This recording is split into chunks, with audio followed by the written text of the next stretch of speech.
Assalamualaikum warahmatullahi wabarakatuh. Perkenalkan, nama saya Novia Febriani, NPM E1D0180087. Saya dari kelas Pembiayaan Perusahaan Pertanian C. Baiklah, di sini saya akan mempresentasikan tugas saya yang berjudul jenis-jenis modal perusahaan. Oke, pertama-tama kita harus tahu dulu apa itu yang namanya modal. Menurut Kamus Besar Bahasa Indonesia, modal adalah uang yang digunakan sebagai pokok untuk berdagang, atau harta benda yang dalam bentuk uang atau barang yang bisa digunakan dalam menghasilkan sesuatu dan mampu menambah kekayaan dan sebagainya. Sedangkan menurut pendekatan hukum, modal adalah dana yang ditanamkan pada saat perusahaan didirikan dan tercatat di dalam akta. Selanjutnya, jenis-jenis modal. Jenis-jenis modal terbagi menjadi dua. Yang pertama ada modal pribadi dan modal asing. Modal pribadi, menurut Yanto pada tahun 2001 adalah modal yang berasal dari pemilik perusahaan dan juga tertanam di dalam perusahaan untuk waktu yang tidak terbatas. Sedangkan modal asing, menurut Rianto pada tahun 2001 adalah modal yang berasal dari luar perusahaan yang sifatnya sementara di dalam perusahaan tersebut. Selanjutnya yaitu modal pribadi. Modal pribadi terbagi menjadi tiga, ada modal saham, cadangan, dan laba ditahan. Apa itu modal saham? Modal saham adalah bukti tanda kepemilikan atas suatu perusahaan. Saham dapat dibedakan menjadi dua, yaitu common stock dan preferred stock. Sedangkan cadangan yaitu cadangan adalah keuntungan yang diperoleh oleh perusahaan selama beberapa waktu yang lampau atau dari tahun yang berjalan. Reserve that are surplus. Cadangan yang termasuk dalam modal sendiri ialah antara lain cadangan ekspansi, cadangan modal kerja, cadangan selisih kurs, cadangan yang menampung hal-hal atau kejadian-kejadian yang tidak diduga sebelumnya, atau cadangan umum. Sedangkan laba ditahan adalah keuntungan yang diperoleh oleh suatu perusahaan dapat sebagian dibayarkan sebagai dividen dan sebagian ditahan oleh perusahaan. Return earning. Semakin tinggi return earning, maka semakin besar modal perusahaan tersebut. Nah, di dalam modal saham itu ada yang biasanya disebut common stock atau saham biasa. Saham biasa adalah saham yang melunasinya dilakukan dalam urutan yang paling akhir dalam hal perusahaan di likuidasi. Sehingga risikonya adalah yang paling besar. Karena risikonya besar, biasanya jika usaha perusahaan berjalan dengan baik, maka dividen saham biasa akan lebih besar daripada saham prioritas. Oke, selanjutnya itu ada saham prioritas atau preferred stock. Saham prioritas adalah jenis saham yang memberikan hak-hak istimewa atau preferensi kepada para pemegangnya. Dibandingkan dengan hak yang melekat pada saham biasa, hak istimewa tersebut dinyatakan dalam akte pendirian dan sertifikat saham. Hak istimewanya diantaranya yaitu hak untuk memperoleh pembagian dividen, hak untuk menerima pembagian aktiva terlebih dahulu, serta hak suara dalam RUPS, pelunasan dividen, pertukaran dengan jenis saham lain, dan sebagainya. Dalam kaitannya dengan dividen, hak preferensi yang dimiliki oleh saham prioritas dibedakan menjadi kumulatif dan tidak kumulatif, dan berpartisipasi dan tidak berpartisipasi.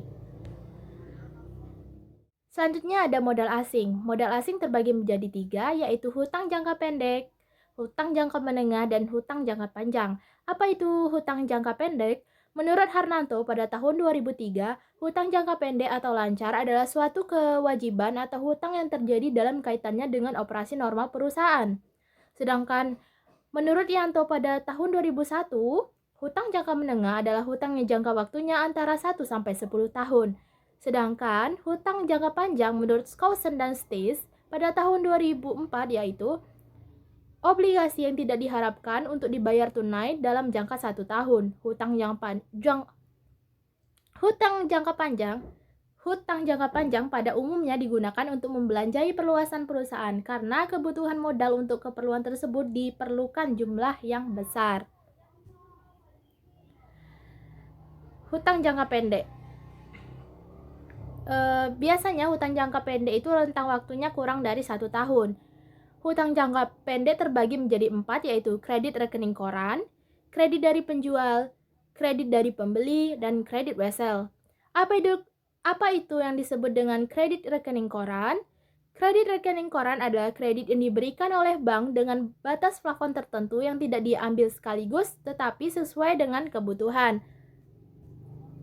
Kredit dari pembeli. Kredit dari pembeli adalah kredit yang diberikan kepada perusahaan sebagai pembeli atau buyer dari pemasok atau supplier. Sedangkan kredit dari penjual yaitu kredit yang terjadi jika terjadi penjualan secara kredit. Dan kredit wesel adalah surat pengakuan hutang yaitu kesanggupan untuk membayar sejumlah uang tertentu pada saat tertentu. Itu ada hutang jangka menengah. Rentang waktu dari hutang jangka menengah ini adalah 1-10 tahun. Hutang jangka menengah terbagi menjadi dua, yaitu term loan dan leasing. Term loan ialah hutang yang dibayar dengan angsuran tetap selama periode pinjaman.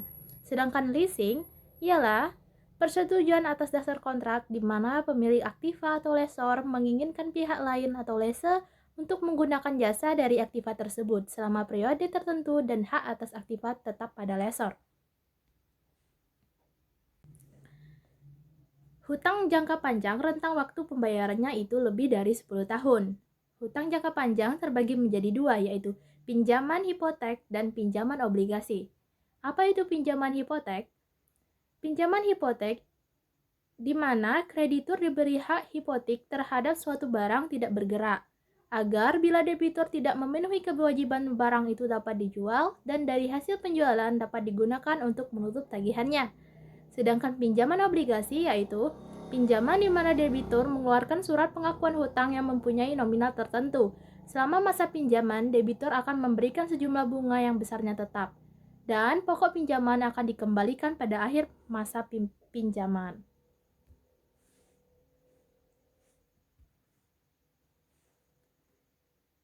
Selanjutnya ada modal berdasarkan pemiliknya. Modal berdasarkan pemiliknya terbagi menjadi dua, yaitu modal perseorangan dan modal sosial.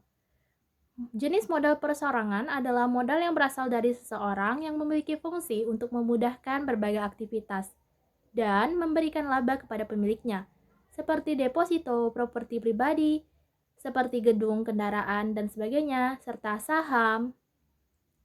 Dan juga ada modal sosial. Modal sosial adalah modal yang dimiliki oleh masyarakat di mana modal tersebut memberikan keuntungan bagi masyarakat secara umum dalam melakukan kegiatan produksi. Beberapa contoh modal sosial seperti jalan raya, jembatan, pelabuhan, dan pasar. Selanjutnya ada modal berdasarkan wujudnya. Modal berdasarkan wujudnya dibagi menjadi dua, yaitu modal konkret dan modal abstrak. Modal konkret adalah modal aktif yang berarti dapat dilihat secara kasat mata atau berwujud. Beberapa yang termasuk dalam modal konkret seperti bahan baku, gedung atau tempat usaha, mesin, kendaraan, gudang, dan bentuk sarana prasarana lainnya. Selanjutnya itu ada modal abstrak atau modal pasif.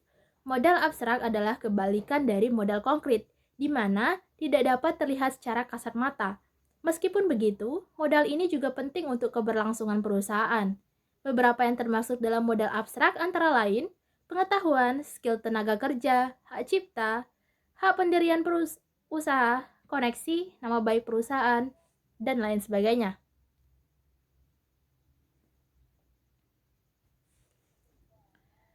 Selanjutnya ada modal berdasarkan sifatnya. Modal berdasarkan sifatnya itu terbagi menjadi dua. Pertama, modal tetap atau fixed capital adalah modal yang dapat digunakan untuk kegiatan produksi dalam jangka waktu yang lama atau beberapa kali proses produksi. Beberapa yang termasuk dalam modal tetap yaitu tanah gedung, mesin-mesin, kendaraan, komputer, dan lain sebagainya.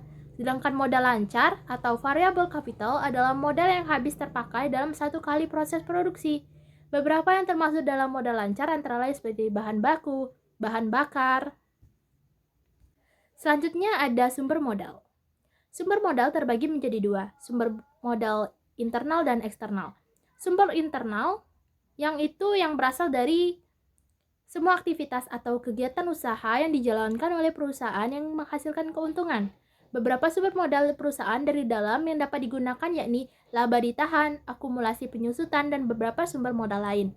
Sedangkan sumber eksternal yaitu sumber modal dari luar atau eksternal ini berasal dari pihak-pihak luar perusahaan yang seringkali digunakan oleh perusahaan dalam mendapatkan modal, ini bank, koperasi, kreditur, supplier, dan kekayaan atau financial structure adalah perbandingan baik dalam artian absolut maupun relatif antara aktiva lancar dan aktiva tetap.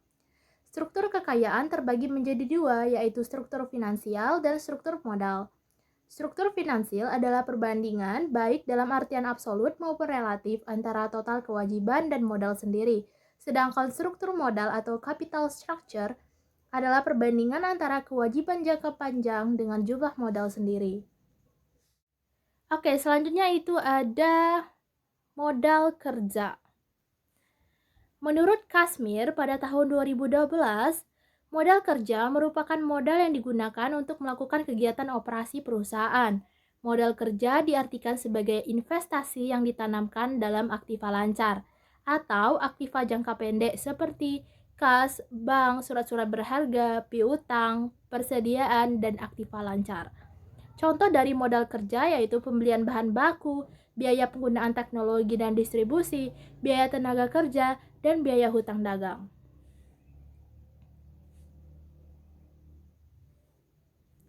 Oke, selanjutnya itu ada konsep modal kerja. Konsep modal kerja terbagi menjadi 3. Ada konsep kuantitatif, konsep kualitatif, dan konsep fungsional. Konsep kuantitatif. Konsep ini menitik beratkan pada jumlah yang diperlukan untuk mencukupi kebutuhan perusahaan dalam membiayai operasinya yang bersifat rutin. Sedangkan konsep kualitatif yaitu konsep ini menitik beratkan pada kualitas modal kerja. Dalam konsep ini, pengertian modal kerja adalah kelebihan aktiva lancar terhadap hutang jangka pendek. Sedangkan konsep fungsional, konsep ini menitik beratkan pada fungsi dari dana yang dimiliki dalam rangka menghasilkan pendapatan atau laba dari usaha pokok perusahaan. Juga dalam konsep kuantitatif, menganggap bahwa modal kerja adalah jumlah aktiva lancar atau gross working capital. Total modal kerja sama dengan total aktiva lancar. Sedangkan konsep kualitatif menunjukkan margin of protection atau tingkat keamanan dari kreditur jangka pendek serta menjamin kelangsungan operasi perusahaan di masa yang akan datang. Modal kerja sama dengan total AL dikurang total HL. Sedangkan konsep fungsional yaitu semua dana yang dimiliki oleh perusahaan pada dasarnya digunakan untuk menghasilkan pendapatan, tetapi tidak semuanya dana itu menghasilkan laba periode ini atau current income.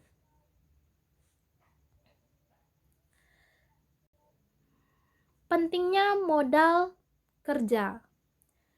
Mengapa modal kerja itu penting? Pertama, memungkinkan perusahaan untuk mendapatkan investasi dari investor dalam menanamkan modal pada sebuah perusahaan. Investor cenderung memilih badan usaha yang menunjukkan tren modal kerja yang positif. Yang kedua yaitu mengoptimalkan aktiva lancar untuk keperluan peningkatan presentase penjualan dan laba perusahaan. Yang ketiga yaitu memungkinkan perusahaan menyusun langkah antisipasi bila tren modal kerja mulai menunjukkan reaksi fluktuatif agar dapat segera diatasi. Memungkinkan perusahaan dapat beroperasi dengan efisien, memungkinkan perusahaan memberikan syarat kredit kelangganan, memungkinkan perusahaan mempunyai persediaan dalam jumlah yang cukup, memungkinkan perusahaan dapat memenuhi kewajiban tepat waktu, melindungi perusahaan dari krisis modal kerja. Sekian presentasi dari saya. Apabila ada kata-kata yang salah dan keliru, saya mohon maaf. Pada Allah saya mohon ampun. Wassalamualaikum warahmatullahi wabarakatuh.